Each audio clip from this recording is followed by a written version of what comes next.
So we would like to present, discuss, and justify the Euler product for the zeta function. Let's recall that the zeta function is defined, at least for complex numbers whose real part is greater than 1, by the classical series of 1 over n to the s. So this is for real part s greater than 1. It's important to recall that this is just part of the zeta function, meaning in terms of the domain of definition. It is really a function which is defined everywhere on the complex plane with the exception of the number 1 where it has a pole, a simple pole.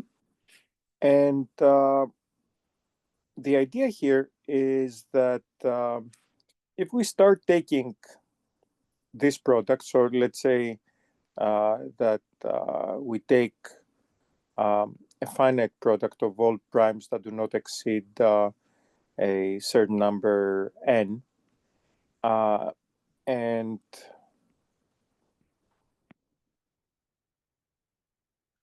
we take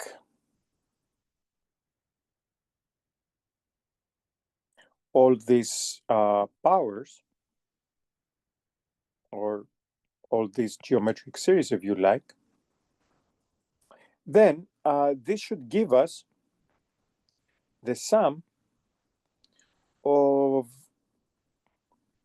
all numbers that look like 1 over m to the s, where m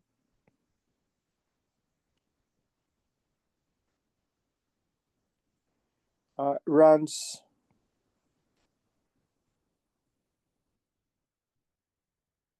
through all numbers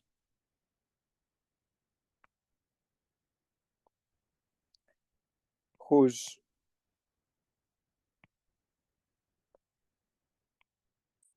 prime expansion,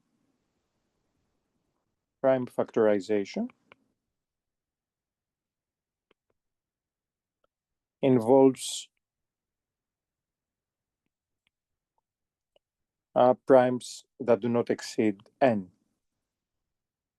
So if we let n tend to infinity, then on the left, we get the product of all these quantities, of all these geometric series.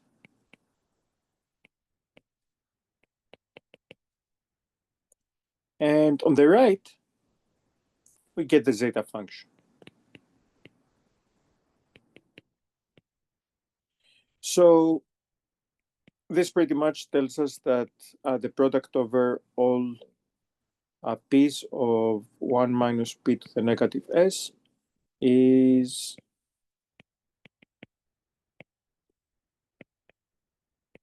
this relation is due to Euler, and in some sense, it's considered the beginning of analytic number theory.